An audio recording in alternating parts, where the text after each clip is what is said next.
Every year I take myself off the grid. First week or second week of September, the last 30-some years, somewhere off the grid, alone, hopefully naked, unreachable, away from anything that looks, feels, smells, or even slightly reminds me of work. Found this place that welcomes 25 people at a time.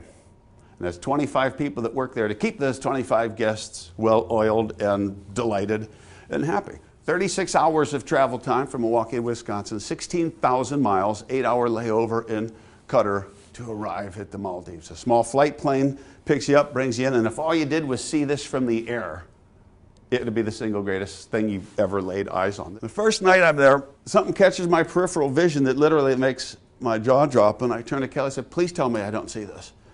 We look over, there's a guy walking toward us on the beach. He's got a big turban on, his hair's up in a turban, he's got a thick black beard, he's obviously Indian, but what's really throwing me is the shirt that he's wearing. And the shirt that he's wearing says, Harley Davidson Sturgis 2012. And if you don't know what Harley Davidson Sturgis 2012 is, that's Harley Davidson Sturgis 2012, motorcycle rally in the Black Hills of South Dakota that I had just left. 36 hours of travel, 16,000 miles to get away from anybody or anything that even remotely reminds me of work, to run into somebody that just came from the exact same spot on an island that has 25 visitors on it. So I walk up to him and said, "There's absolutely no way that you were in Sturgis." And the reason that I said that is, one, not just because I'm so shocked to run into somebody who was also in South Dakota, but what's blowing my mind is the fact that he's Indian. Up until less than 2 years ago, Harley Davidson had zero presence in India. Not $1 of revenue had come out of India in 108 years of Harley's business. There are 4 dealerships in India now that are serving 1.4 billion people. Those dealerships had been opened less than 3 months prior to my running into this guy in the Maldives that's wearing this shirt. He said, "Well," he goes, "I'm a metal bender. I do decorative metalworking. I've got a shop in Bangalore. I do pretty well, sell into the interior design community. Myself and 7 other guys, we've been friends since childhood. We got into motorcycles and stuff in high school and in college. We rode together, you know, we kind of raced against each other, but we always talked about the one dream that we had was that one day we would go and ride motorcycles in the American West. And we wanted that ride to end at this motorcycle rally in South Dakota that we've seen promoted in bike magazines and stuff."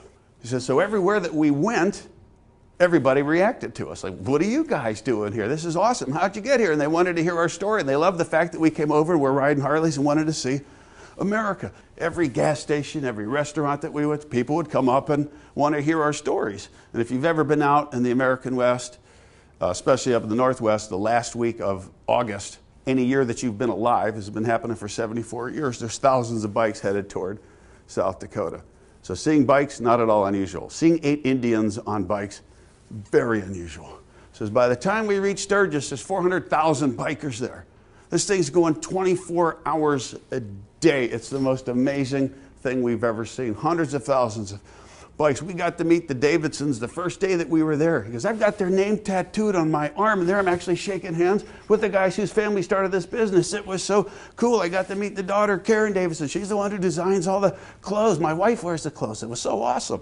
Absolutely blow our mind. I got to talk to people that weld bikes. I'm a metal bender. They're telling me about the equipment they use. They're inviting me to come into the factory in York, Pennsylvania and watch them do it. It was just so amazing. I said, "Well, of everything you did at the Sturgis rally, of all the stuff that you did and all the adventures that you had, what was the thing that stood out for you the most?" And he said, "Oh, that's easy. We got to see Leonard Skinner sing Sweet Home Alabama." Right? I was like, no friggin' way. No way. He goes, "But during the concert, the band spotted us." This is group of 8 Indian people standing there that tended to not look like the rest of the bikers that were gathered there. So they invited us back afterward. We got to hang out and meet Leonard Skinner and get their pictures and autographs. And I was like, "No, you didn't." And they said, "Well, yeah, they did." And there they are. All right, see, here's the dealio, though. Here's the guy I met with and had some of the greatest times of my life on the beach with for 10 days. His name is Procbert S. Kochar. What's he worth? What's he worth to Harley Davidson? What's he worth to Harley Davidson Motor Company as a brand builder? I said, "What have you done since we spent, 10 days on the beach together 4 months ago?" And they said, "We started a riding club in Bangalore. I started a club. We got 154 members now." And all you need to do to become a member of the club is you have to buy a Harley Davidson motorcycle. The ground floor minimum cost in India is $50,000. And that's not a rich country. I said, of all those 156 bikes, how many do you think that you've personally sold? And he said, 155. He was kidding, obviously, but I thought about it. I said, what if he sold 10% of that? What if he sold 5% of that? What's that worth? What's he worth as a passionate, engaged, and delighted storyteller? When he told the story, did he ever talk about the product? One time. When he told the story to me, as he repeated to all these other people in India that now felt the need to go out and buy a motorcycle, as he talked about the three elements that are apparent in every story that's ever been told in the history of the world that was worth listening to. We talked about people, experiences, and how those people and experiences made him feel about himself. That is what a story is. That's what a story does. That's how demand gets built. What is that person saying about you today? They're going to talk about you by name. It's a human business. Legacy we want to leave behind us.